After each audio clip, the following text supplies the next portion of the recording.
Bismillahirrahmanirrahim. Assalamualaikum warahmatullahi wabarakatuh. Selamat siang Bu Monika dan teman-teman semua.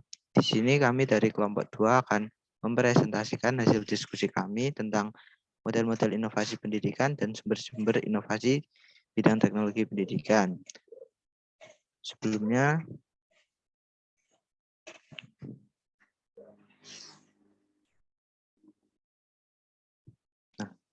izinkan saya untuk memperkenalkan anggota dari kelompok 2 yang beranggotakan pertama ada Mbak Raisa Gini Atayat dengan NIM 4 digit terakhir 1001. Saya sendiri Abdul Mustaqim dengan NIM 4 digit terakhir 1023. Lalu ada Mbak Intan Ramadiansa dengan NIM 4 digit terakhir 1024. Lalu ada Mas Yuan Nanda Prasitaji dengan 4 digit NIM terakhir 1035. Lalu ada Mbak Patrick Simbolon dengan 4 digit NIM terakhir 1051. Lalu ada Mbak Imawati Rosida dengan 4 digit NIM terakhir 4004. Dan yang terakhir ada Mbak Fatma Nurmalita Purnomo dengan 4 digit terakhir 4042.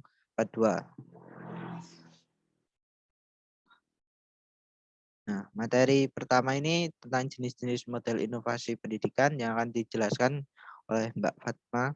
Kepada Mbak Fatma, waktu dan tempat saya persilakan.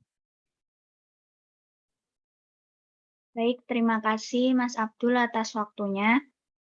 Next slide.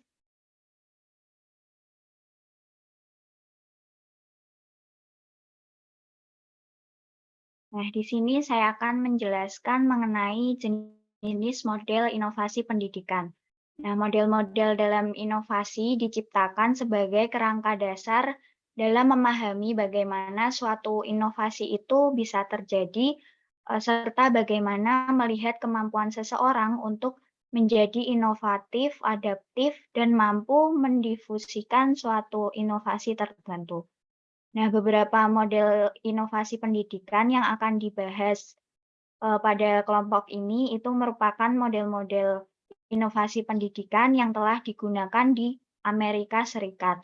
Nah, sebagaimana kita ketahui bahwa peristiwa yang sangat kuat bagi bangsa Amerika untuk mendorong diadakannya inovasi pendidikan itu ialah peristiwa berhasilnya bangsa Rusia meluncurkan pesawat Sputnik ke luar angkasa. Nah, dengan adanya peristiwa itu, maka para pendidik di Amerika benar-benar prihatin bagaimana caranya mengubah sistem pendidikannya untuk menghilangkan rasa rendah diri, malu, dan kepanikan terhadap keberhasilan bangsa Rusia itu.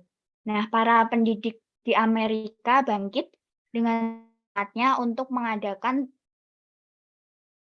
perubahan di bidang pendidikan. Dari situlah dimulai dengan diadakannya pembaharuan kurikulum, penggunaan media, pengorganisasian kegiatan belajar, dan prosedur administrasi sekolah. Nah, dari sinilah para ahli pendidikan sadar bahwa hasil pendidikan yang selama ini diperoleh belum cukup baik, jadi harus disempurnakan. Nah, mereka selalu dihadapkan pada sekian banyak pertanyaan-pertanyaan yang mengusik dan menggelisahkan, sehingga mereka selalu berusaha untuk menjawabnya.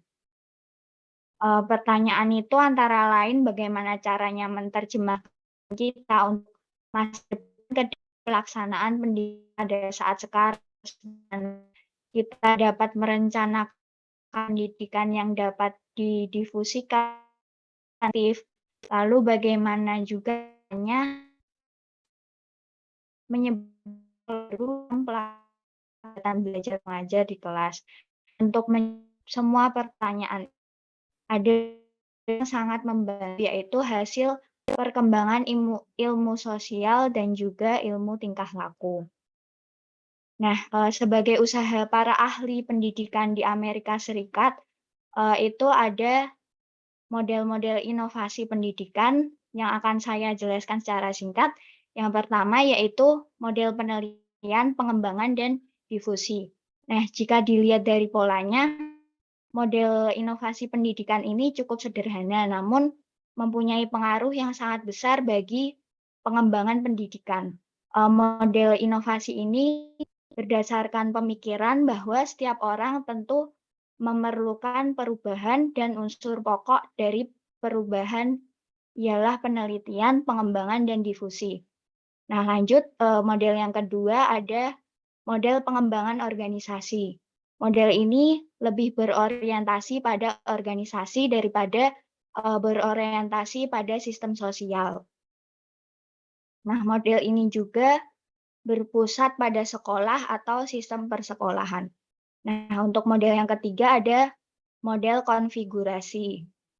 Model ini disebut juga sebagai konfigurasi teori difusi inovasi yang juga terkenal dengan istilah CLPR model, ialah pendekatan secara komprehensif untuk mengembangkan strategi inovasi atau perubahan pendidikan pada situasi yang berbeda.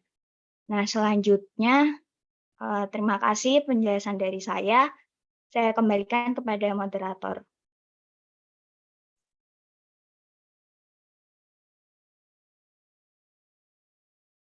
Baik, Mbak Fatma, terima kasih atas penjelasannya. Nah, kalau tadi Mbak Fatma udah menjelaskan 3 model secara umum. Nah, ini tentang model pengembangan, difusi, tentang model penelitian, pengembangan, dan difusi akan dijelaskan lebih detailnya oleh Mbak Intan. Pada Mbak Intan, waktu dan tempat saya persilahkan.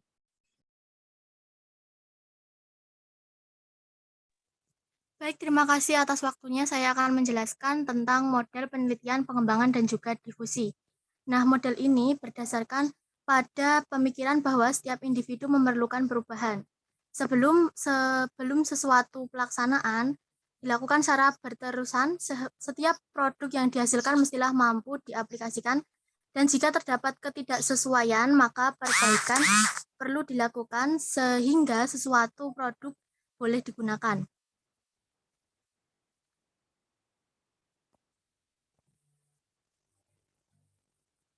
Nah, untuk yang selanjutnya yaitu ada kelebihan dan juga kekurangan dari model penelitian dan juga pengembangan dan difusi. Yang pertama yaitu ada kelebihan. Model ini mempunyai perancangan untuk jangka waktu panjang.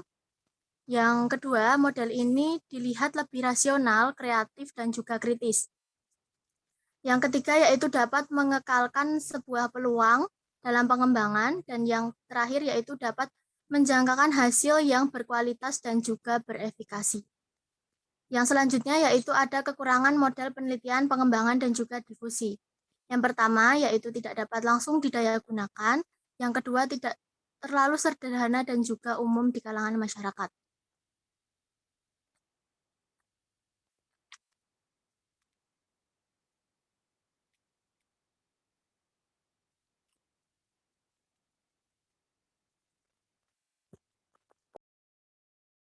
Baik, yang selanjutnya yaitu ada cara menerapkan model penelitian, pengembangan, dan juga difusi.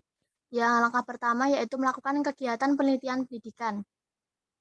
Nah, penelitian ini tidak dapat langsung didayagunakan oleh pemakai karena hasil penelitian tersebut harus dikembangkan terlebih dahulu ke dalam bentuk yang lebih bersifat operasional agar dapat lebih mudah diterapkan. Misalnya, hasil penelitian tentang perkembangan pikiran anak tidak dapat langsung didayagunakan oleh guru untuk membantu mengefektifkan cara mengajarnya. Nah, hasil penelitian ini perlu diolah dan dikembangkan terlebih dahulu sehingga menghasilkan strategi dan juga langkah-langkah mengajar berdasarkan proses perkembangan pikiran anak. Yang kedua yaitu ada langkah pengembangan. Langkah pengembangan ini berisi tentang proses perkembangan penelitian yang dilakukan di awal kegiatan. Yang ketiga yaitu ada langkah difusi inovasi yang dilakukan setelah kegiatan komunikasi di berbagai saluran yang memungkinkan dengan memperhatikan berbagai nilai-nilai sosial yang berlaku di lingkungan, di mana inovasi ini akan diterapkan di kemudian hari.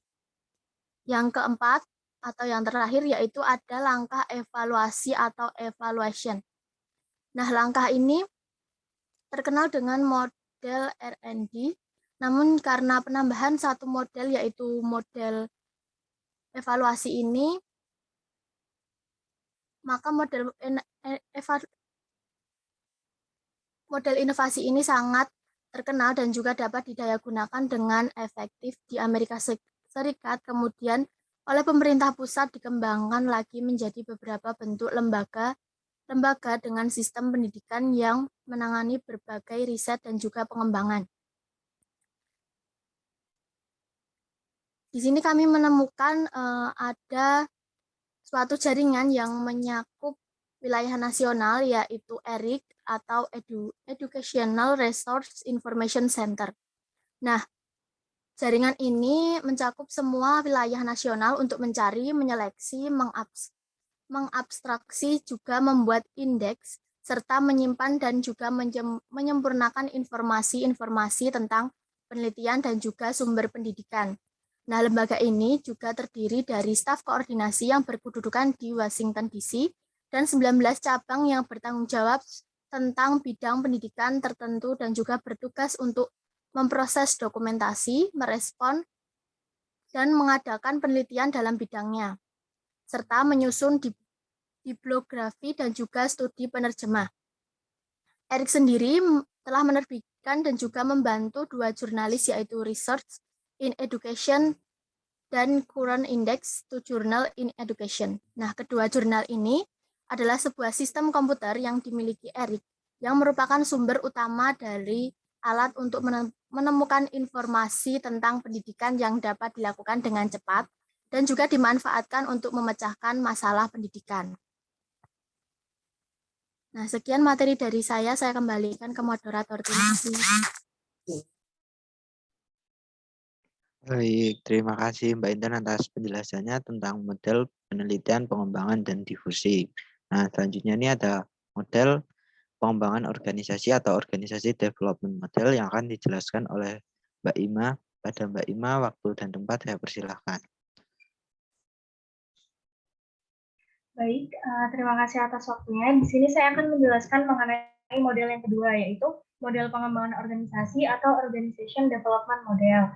Nah, pada model ini berbeda dengan model sebelumnya. Nah, pada model pengembangan organisasi ini lebih berorientasi pada organisasi atau sekolah daripada sistem sosial.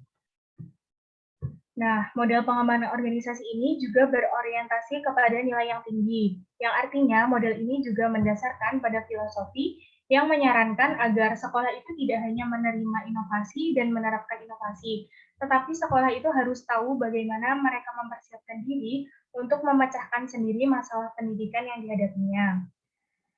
Model pengembangan organisasi ini lebih tepat digunakan untuk penyebaran inovasi pada suatu sekolah, karena sekolah merupakan termasuk organisasi.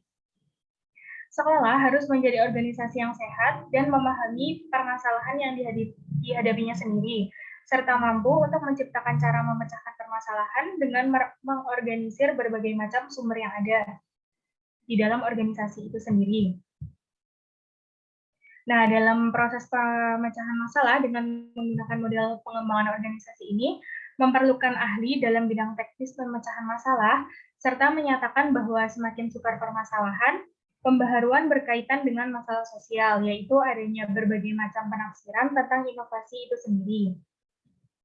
Nah, model ini menyatakan bahwa suatu organisasi tidak mampu merumuskan dan memecahkan masalahnya, bukan karena tidak memiliki kemampuan dalam bidang teknis pemecahan masalah, tetapi karena organisasi atau sekolah itu sendiri tidak mampu dalam sosialnya, yang artinya para anggota dari organisasi atau dari sekolah itu saling mempertahankan perasaannya masing-masing, kayak mereka itu manut sama keinginannya sendiri, jadi tidak dapat menguasai perasaannya dan membuat kebijakan yang kurang baik bagi sekolahnya, dan akhirnya tidak mampu berkompetisi dan mencari kebenaran secara rasional, yang akhirnya justru meracuni lingkungan pekerjaannya dan membuat subkultural biropatologi. Nah, para pemakai model pengembangan organisasi ini telah menghasilkan berbagai macam teknis penerapan inovasi dengan menggunakan berbagai macam cara, seperti adanya latihan, permainan, simulasi, dan sebagainya. Nah, ini dapat digunakan secara berkelompok dalam organisasi untuk belajar mengendalikan perasaan dan untuk memperdalam pemahaman tentang tujuan organisasi, menciptakan iklim sosial yang baik dalam organisasi, sehingga mempercepat diterapkannya inovasi. Bisa di next.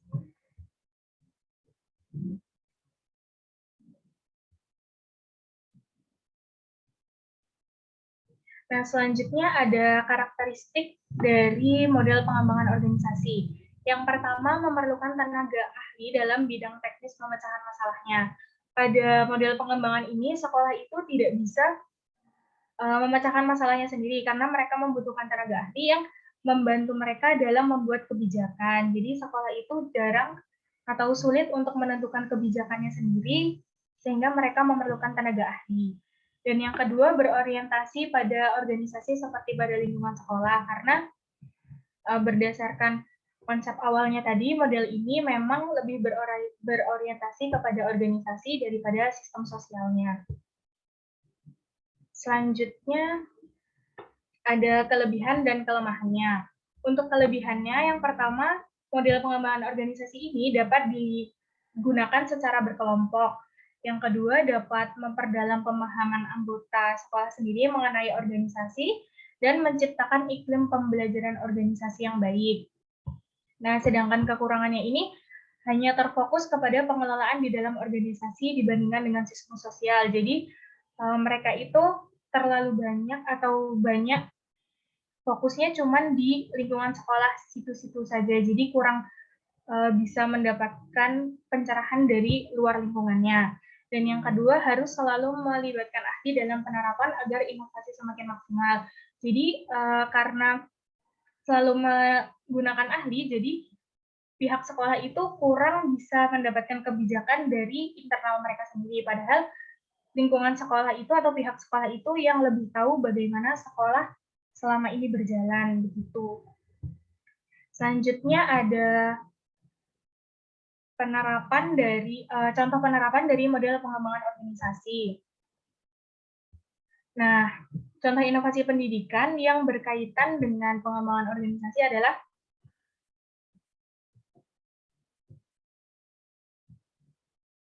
dikembangkannya strategi pembelajaran yang inovatif sebagaimana yang diungkapkan oleh Wena dalam bukunya yang berjudul Strategi Pembelajaran Inovatif Kontemporer. Di dalamnya terdapat berbagai strategi pembelajaran seperti pemecahan masalah, pembelajaran ranah motorik, kreatif produktif, pembelajaran berbasis proyek, pembelajaran kuantum, dan strategi pembelajaran siklus dan strategi pembelajaran. Nah, contoh lainnya itu diterapkan juga pembelajaran berbasis elektronik atau e-learning. Sekian dari saya kembalikan ke moderator.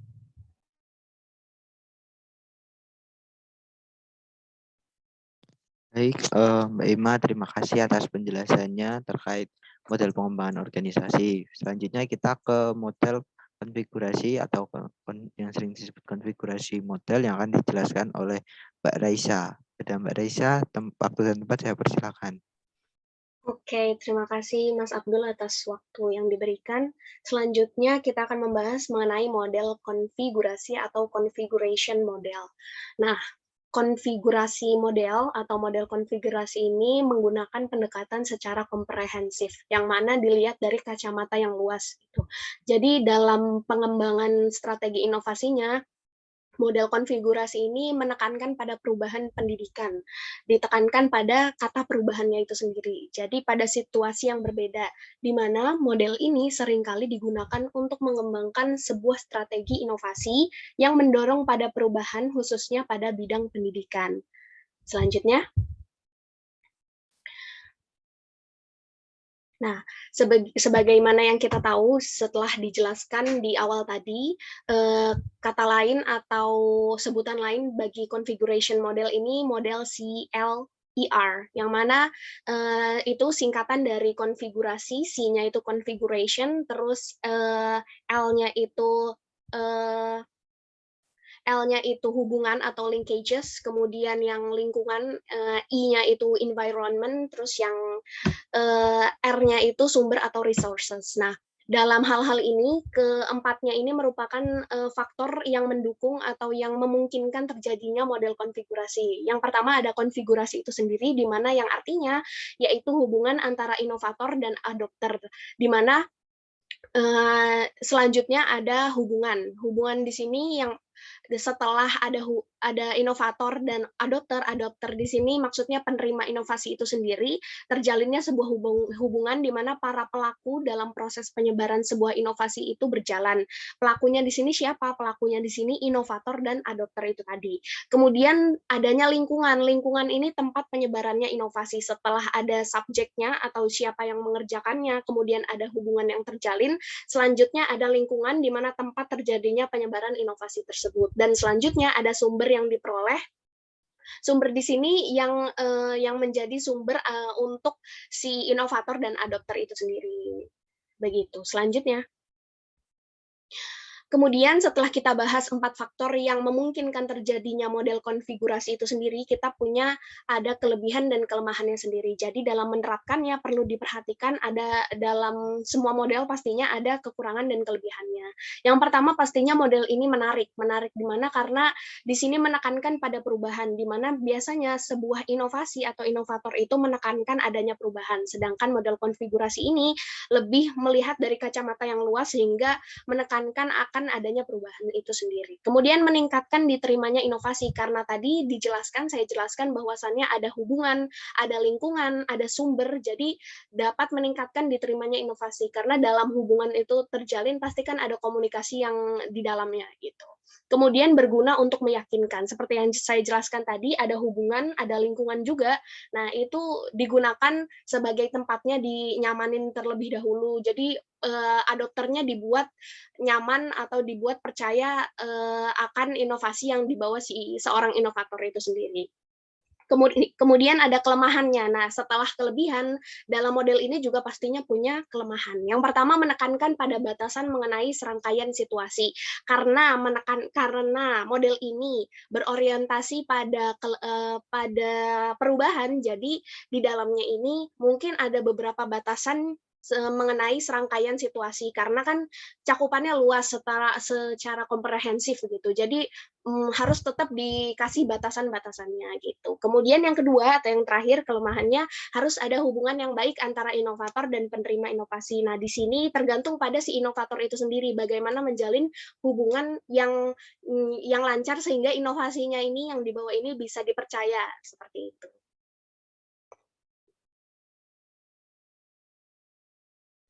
Nah, selanjutnya ada cara menerapkannya. Setelah tahu nih sebenarnya apa sih yang memungkinkan model konfigurasi ini terjalin, setelah itu kita harus analisis terlebih dahulu bagaimana cara menerapkannya. Yang pastinya ditekankan pada 4 faktor tadi, 4 faktor yang mempengaruhi dari mulai konfigurasinya, di mana dalam menerapkannya ini harus terbentuk sebuah hubungan antara inovator dan inovasi gitu. Jadi si penerima inovasi, maaf. Jadi si adopternya ini dibuat percaya dulu, dibuat yakin dulu bahwasannya inovasi yang si inovator bawa ini punya kelebihan atau punya keunggulan tersendiri gitu. Kemudian adanya hubungan. Nah, jadi di sini seorang inovator ini harus mampu menjadikan inovasinya yang dikenalkan ini didengarkan dan diperhatikan. Jadi sebelumnya ada konfigurasi di mana itu bentuk hubungan, selanjutnya ada hubungan itu sendiri terjalin gitu.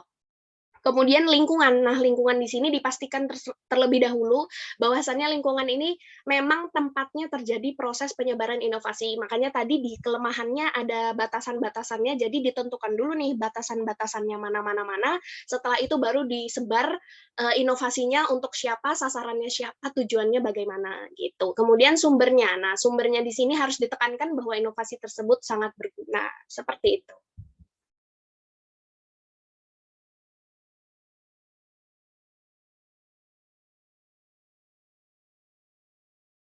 Baik, Mbak Raisa, terima kasih atas penjelasannya. Nah, selanjutnya kalau udah bahas-bahas tentang model-model, lalu kita beralih ke sumber inovasi dalam bidang teknologi pendidikan. Nah, sumber inovasi ini akan dijelaskan oleh Mbak Patrick. Kepada Mbak Patrick, waktu dan tempat saya persilakan. Baik, terima kasih atas kesempatan yang diberikan. Materi selanjutnya adalah tentang sumber inovasi dalam bidang teknologi pendidikan. Nah, ada beberapa sumber-sumber yang mempengaruhi terjadinya sebuah inovasi dalam bidang teknologi pendidikan. Yang pertama adalah visi terhadap pendidikan.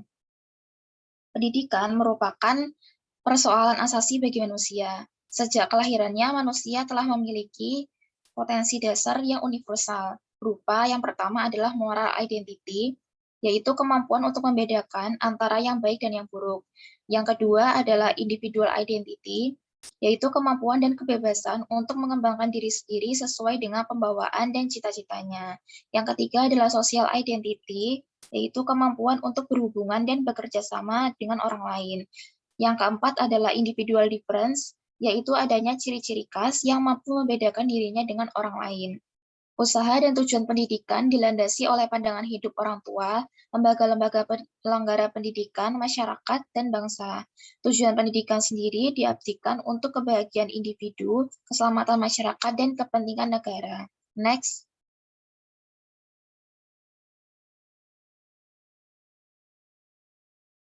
Lalu sumber yang kedua adalah pertambahan penduduk. Pertambahan penduduk menuntut adanya pembaruan-pembaruan serta inovasi di bidang pendidikan. Akibat dari perkembangan penduduk yang sangat cepat menjadi tantangan dan masalah tersendiri.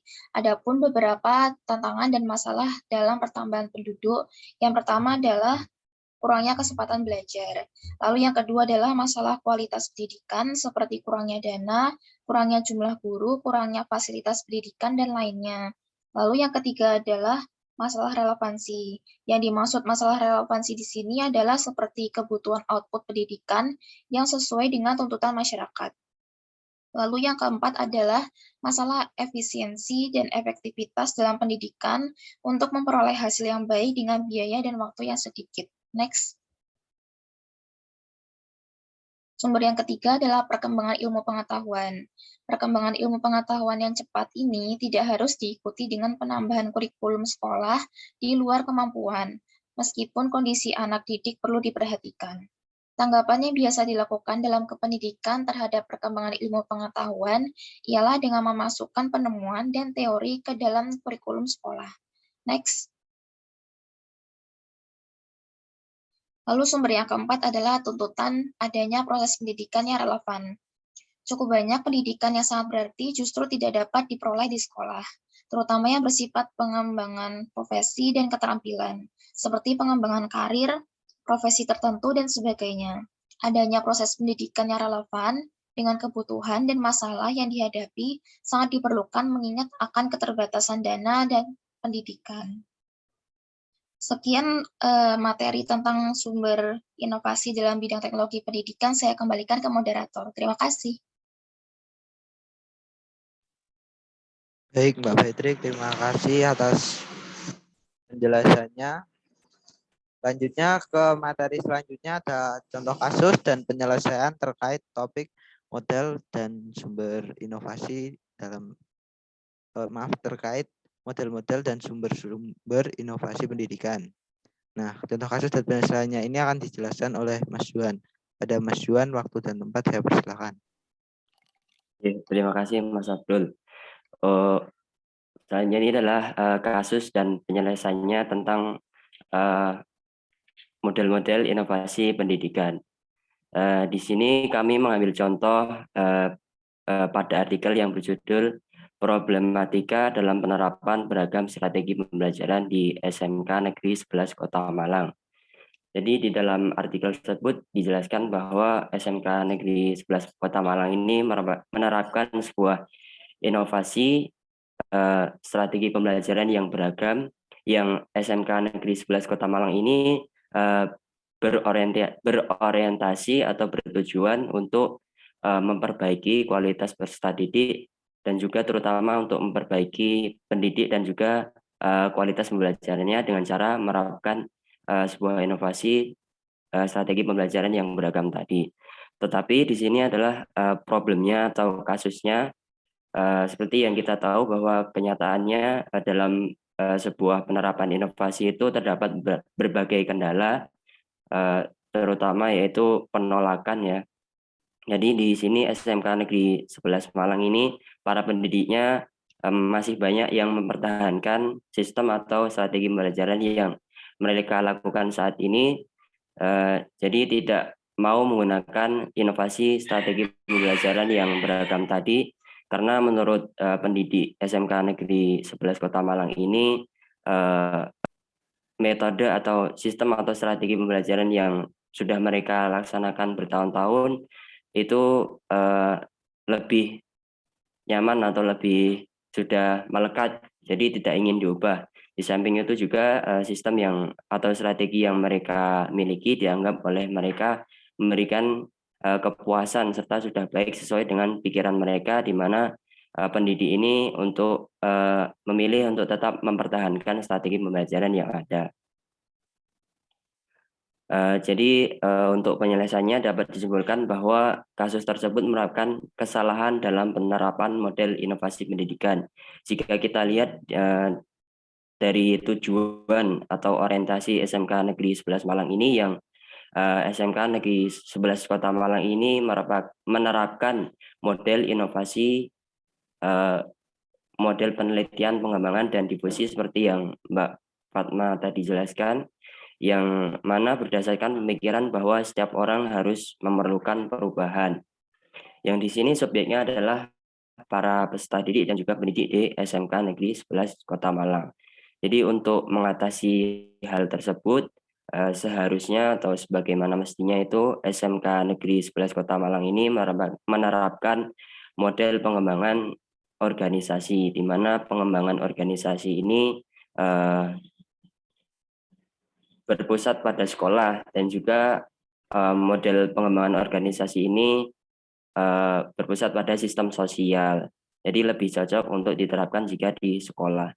Dan juga model pengembangan organisasi ini berbeda dengan model pengembangan penelitian dan difusi yang diterapkan SMK Negeri 11 Malang tadi, yang mana model pengembangan organisasi ini berorientasi atau bertujuan pada nilai yang tinggi, yang artinya dalam model ini juga mendasarkan pada filosofi yang menyarankan agar sekolah itu jangan hanya diberitahu tentang inovasi pendidikan dan disuruh untuk menerimanya, tetapi sekolah itu harus menjadi organisasi yang memahami persoalan yang dihadapi, yang dalam kasus ini adalah para pendidik itu tidak mau atau tidak melakukan penolakan terhadap inovasi tadi, strategi pembelajaran, serta model pengembangan organisasi ini dapat menciptakan cara permasalahan dengan cara mengorganisir berbagai macam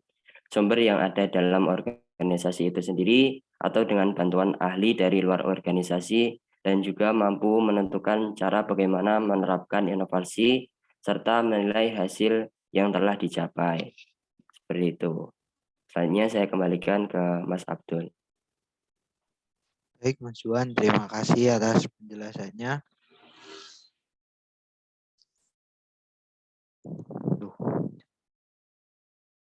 Nah, selanjutnya itu dia tadi presentasi dari kelompok kami terkait lalu ada kesimpulan dari yang ingin saya sampaikan, bahwa model-model dalam inovasi ini diciptakan sebagai kerangka dasar dalam memahami bagaimana suatu inovasi itu terjadi, serta bagaimana melihat kemampuan seseorang untuk menjadi inovatif, adaptif, dan mampu mendifusikan suatu inovasi tertentu.